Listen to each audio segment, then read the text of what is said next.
Dad's gone. My 8-year-old daughter screamed in panic while snorkeling. What's more, my husband who went to help her was swept away by the waves. Despite a desperate search, he never returned. 10 years have passed since that accident, and my daughter is now 18. As I watched her all grown up at her coming-of-age ceremony, I felt tears welling up in my eyes.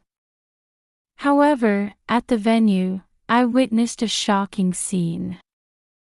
I met my husband Eddie, who was the same age as me, through scuba diving.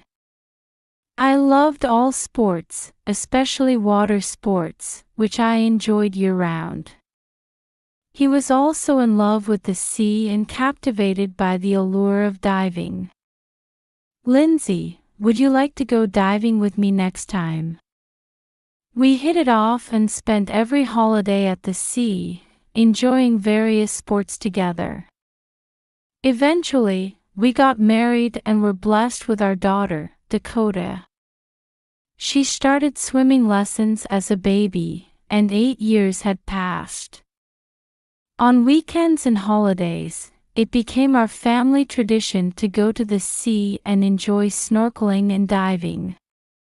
However, lately, we've been having strong winds on our days off, making it impossible to go to the sea due to high waves. Despite this, Eddie would still say he wanted to go diving every weekend. Don't go in this weather. It'll be fine. He should understand the dangers of the sea. What if something happens? Besides, we have a family now, so don't be reckless. I understand, he'd say, but every time I held him back, he'd become irritable and go out somewhere. Eddie must have been stressed from not being able to dive for nearly a month during the best season for water sports. Then one day, he said, "The waves seem a bit calmer today. Why don't we all go to the beach? Is it safe?" Don't worry. The weather isn't bad, and I'm telling you it's fine. Our destination was a place with calm currents where we often dived. Well, if you say so, I agreed, partly because I wanted to go to the sea after so long. When we arrived at the beach, Eddie prepared for scuba diving, while Dakota and I got ready for snorkeling. Feeling the wind was still a bit strong, we decided to enjoy diving in relatively shallow waters. Dakota, who had been practicing snorkeling since she was 5, had quickly improved and could now swim as well as I could. She was overjoyed to see fish in the sea, and I smiled at her delight. As time passed and I started to feel a bit cold, I gestured to Eddie that I would take a short break and asked him to watch over Dakota. He nodded okay and stayed with her. But just after I got out of the water, I heard Dakota scream from behind me. "Help! I can't breathe." When I turned around, I saw my daughter about to drown. Eddie, who should have been nearby, was nowhere to be seen. I quickly grabbed a float and swam towards Dakota. "It's okay, stay calm. Hold on tight." My daughter, who was struggling in the water, kept screaming, "Dad's gone." After I got Dakota to the beach, I went back into the sea to look for my husband. Someone nearby had contacted the police and rescue teams, and despite an intense search, Eddie wasn't found. I was left with nothing but regret, blaming myself for agreeing to come to the sea that day.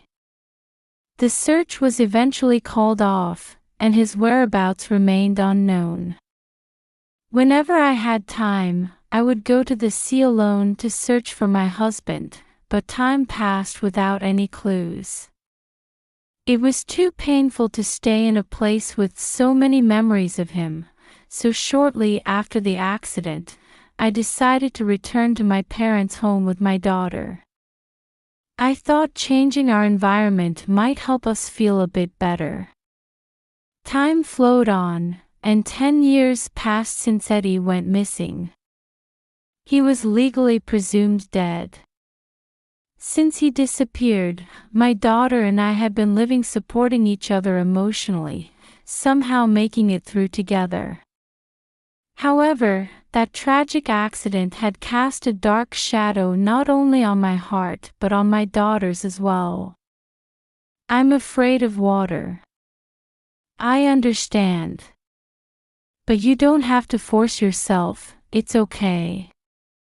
The shock of seeing her father disappear before her eyes was immeasurable, and since that day, Dakota had stopped swimming.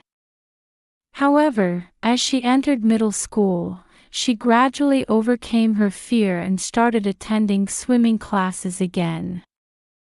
I was proud of Dakota for showing the will to move forward. Her swimming improved steadily, and following her wish, she entered a high school known for its strong swimming program. It was a school in the town where we used to live as a family of 3 when Eddie was still with us. I decided to move again to fulfill my daughter's wish. After enrolling, Dakota was always busy with club activities and attending classes, but she seemed to be enjoying herself. She's overcome it in her own way. I'm glad. I was happy to see the visible change in my daughter's feelings. Even for me, the time I spent thinking about my husband decreased, as I was busy with work and supporting my daughter. Then came the day of Dakota's coming-of-age ceremony at 18, and that morning, I decided to bring Eddie's memorial photo to the venue. As we walked side by side, memories of the days I had protected and raised her flashed through my mind like a movie. A complex mix of emotions swirled in my chest, joy at being able to witness her growth, and sadness at my husband's absence. Mom, I'm going now. See you later. When we arrived at the venue, Dakota spotted her friends and ran towards them with a beaming smile. I watched her warmly from a distance as she chatted happily with her friends. Then, Dakota's smile grew even brighter as she jogged towards another spot. There was another friend wearing a glamorous dress like my daughter. And a little distance away, probably her parents, were smiling as they watched the girls. The 2 of them were holding hands and chatting animatedly. You look gorgeous. The dress suits you so well, they complimented each other. But at that moment, I noticed something odd. The friend's father suddenly changed his expression and left the spot. Oh, I wonder what's wrong. Curious, I followed him with my eyes. He stopped at a position where the girls couldn't see him and seemed to be secretly observing the situation. As I squinted to get a better look at his face, I froze. The man standing there was none other than Eddie, who was supposed to be missing. Despite the 10 years that had passed, there was no mistaking it. My heart started pounding furiously, and I instinctively clutched my chest. The moment I recognized his presence, I found myself hiding behind a nearby pillar. Why is he here? The words escaped my lips before I could stop them. Is it really Eddie? If he was alive, why didn't he come back? Why has he built a family with someone else? My head was spinning with questions that kept popping up one after another. I tried to calm myself by taking deep breaths, but it wasn't working. Just then, an announcement echoed through the venue, signaling the start of the ceremony. Dakota waved goodbye to her friend, and they each headed into the hall. I stood rooted to the spot until Eddie's figure completely disappeared from view, waiting for the storm of emotions raging in my chest to subside. "How was the ceremony?" I managed to ask Dakota calmly when she returned home. "It was fun. I was so happy to see everyone." "That's wonderful. Who was that friend you were talking to before the ceremony started?" "Oh, that was Anna. She's a friend from the same swimming school." Dakota answered with a smile. It was a name I had heard from her several times before. Apparently, their house was about a 30-minute drive away, and Dakota had visited Anna's home a few times since they became close friends.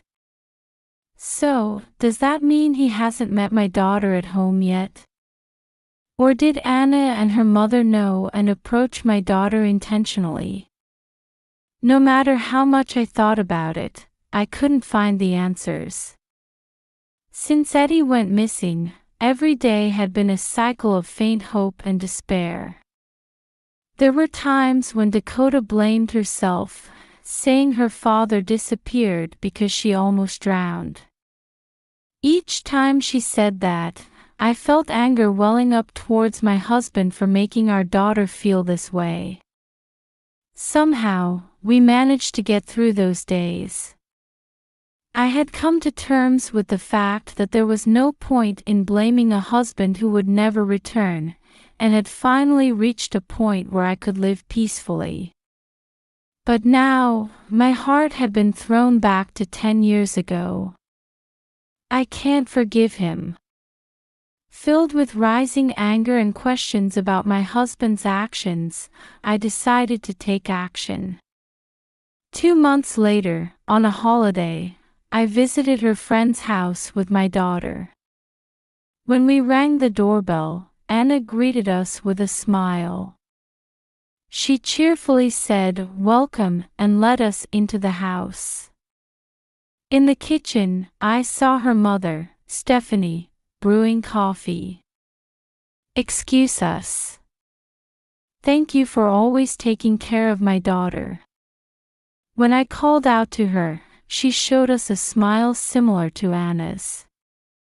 "Welcome. Please make yourselves comfortable." And in the living room, there was one more person sitting on the sofa. That person slowly turned around, and upon seeing my face, turned pale. It was indeed my husband, Eddie. "It's been a while. I'm Lindsay, who was your wife until you went missing 10 years ago. Do you remember?" My words made my husband stammer. "Ha! Is this really Dad? Didn't he die in that accident?"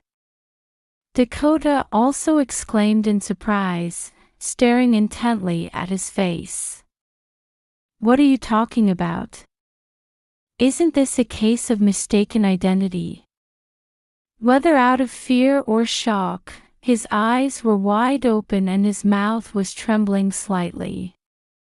The surprise and confusion were clearly visible on his face. "Honey, what's wrong?" Stephanie came into the living room. "No, it's nothing," Eddie tried to cover up, flustered. Stephanie looked straight at him. "What do you mean by wife before you went missing?" My voice had apparently reached Stephanie's ears, and my husband became even more flustered. "This person is mistaken. I know everything. That you abandoned Lindsay and Dakota to be with me," she calmly stated, cutting off his words as he tried to make excuses in a loud voice. Eddie froze at her words. Actually, I had visited this house a month ago. To confirm if the man I saw at the coming-of-age ceremony was really my husband, I decided to meet Anna's mother. I had Dakota ask if we could visit to thank them for being kind to her, and we arranged a time to talk. And so, my daughter and I visited their home. When we were shown into the room, Dakota and Anna said they were going to play games and immediately headed upstairs. This was perfect as I didn't want them to hear what I was about to discuss. I remember feeling a bit relieved. After barely exchanging greetings, I took a photo out of my bag. I wanted you to see this, I said, placing it in front of Stephanie. She picked up the photo and her eyes widened in surprise. It was a family photo taken 10 years ago. I told her that the man in the photo was my husband and the same man who had been standing next to her at the coming-of-age ceremony. She seemed incredulous at first, but as I explained in detail, she agreed to help me, albeit half skeptically. I heard the story from her. Will you honestly tell us everything now? As all four of our gazes focused on him, Eddie visibly began to panic. I really don't know what you're talking about. He spoke haltingly, still thinking he could get away with it. I took an envelope out of my bag and thrust it at my husband. Can you still make excuses after seeing this?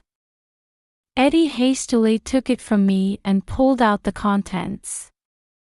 Why is something like this? My husband stared at the paper in bewilderment. It was the result of a DNA test between Eddie and Dakota. It stated that there was a 99% or higher probability that he was her biological father. On the day of the coming-of-age ceremony, I found you hiding a little distance away from these girls, unnaturally watching Dakota. Sweat was beading on his forehead, probably never imagining that I had seen him that day. I asked Stephanie to cooperate with a DNA test to prove your relationship with Dakota, to confirm that you really were Eddie. Stephanie, why did you cooperate? My husband looked at her with a sad face, as if he had been betrayed. I couldn't believe Lindsay was lying. And then I started to doubt you. Saying this, Stephanie lowered her eyes. The shock of being lied to by Eddie must have been great for her too, and she must have had a painful month. Compared to when I first visited, Stephanie looked a bit pale and had dark circles under her eyes. I felt sorry for causing her such distress by revealing the truth. But ultimately, this was all because of my husband's actions. You know, Dakota and Anna happened to go to the same swimming school. They became good friends, and Dakota has visited our home several times before. Eddie, who apparently didn't know this, turned to look at Dakota and Anna. How can such a coincidence? Well, this girl rarely talked to you during her teenage years, so I guess it's not surprising you didn't notice. Stephanie said with a sigh. When I first visited this house, she told me about how she met Eddie. Stephanie had divorced her ex-husband soon after Anna was born when she discovered his debts, and had been living as a single mother since then. As Anna grew older, Stephanie pursued her long-standing interest in scuba diving and got her license. She met Eddie when she participated in a group diving session. She took a liking to Eddie, who taught her kindly, and they met several times at the sea, deepening their relationship. This was about 11 years ago. Then one day, Eddie approached her with a serious look, saying he had something to discuss. At that time, you told her that you were being treated terribly by your wife and were at your mental limit. But your wife wouldn't agree to a divorce, so you needed help. You said you could only rely on her. My husband's face turned pale at my words. Stephanie, who was attracted to Eddie at the time, agreed and went along with his plan. You said you wanted to start a new life by pretending to go missing. I pressed my husband relentlessly. I never treated you terribly, and our marriage wasn't bad. If the reason you went missing was because of an affair, this is too much. The anger and sadness from 10 years ago welled up again, and I appealed to Eddie, holding back my tears. His disappearance was a fabrication. He really just wanted to be with Stephanie. On the day of the accident, my husband deliberately let water into Dakota's snorkel to make her panic. While my eyes were on Dakota, he pretended to be swept away by the tide, circled around to the rocks, and left the scene in Stephanie's waiting car. For a while, Eddie lived in hiding to avoid being discovered by me or our daughter. Why are you living so close by anyway? Didn't you move to your parents' home? I guess you let your guard down after finding out somehow. Having grown accustomed to living openly, my husband had probably forgotten about our existence and was enjoying life with his new family. However, he didn't know that we had moved back to this area when Dakota started high school, so he might have felt completely safe. For 10 years, I unknowingly hurt Lindsay and Dakota. I can't forgive myself or you for lying to two families. Stephanie, with her hands clenched and voice trembling, bowed deeply to us with tears in her eyes. Anna worriedly stood close to her. Stephanie, it's not your fault. Please raise your head. This man is the cause of everything.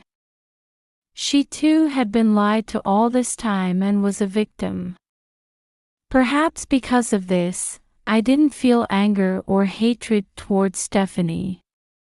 Do you understand how much pain your reckless actions have caused everyone here?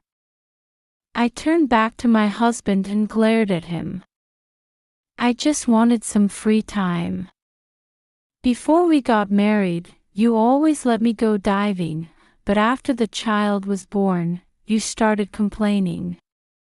His childishly selfish excuses were so absurd that I could only sigh in disbelief. Besides, you must have received insurance money when I was presumed dead, right? Isn't that good? My husband said with a slight smile, uttering something unbelievable. Eddie probably couldn't even imagine our feelings over these 10 years. We didn't need money. How many thousands of times had I wished for my husband's life back instead? I never thought I'd hear such heartless words. The tears I had been holding back started to fall. You're the worst. I don't want to be with you anymore.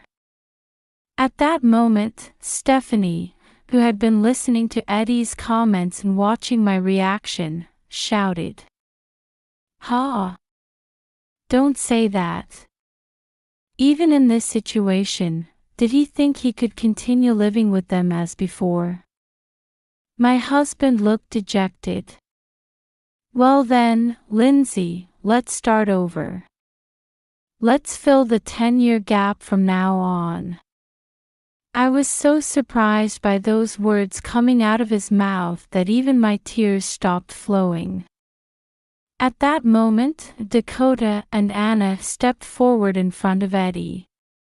What? No way. This person is not my father. My only family is my mom. Then Anna added, I never want to see your face again, dismissing my husband. The girls glared at Eddie while holding hands tightly and leaning against each other. Even my usually unflappable husband seemed shocked by this and couldn't say anything in return. We'll walk our own path from now on. There's no place for you here. Encouraged by the girls, I pushed Eddie away. My husband, probably realizing there was nothing more he could do, collapsed to his knees on the spot. After that, Stephanie divorced Eddie. Eddie's parents also cut ties with him when they learned the truth. As compensation to me and Stephanie, Eddie agreed to pay $20,000 to each of us, so he's been working day and night. Dakota and Anna now attend the same university. They still go to the sports club together to swim, competing over their times and diving durations. Stephanie and I have become good friends. Like the vast, endless sea, we continue our voyage into the future, our hearts full of infinite possibilities and hope.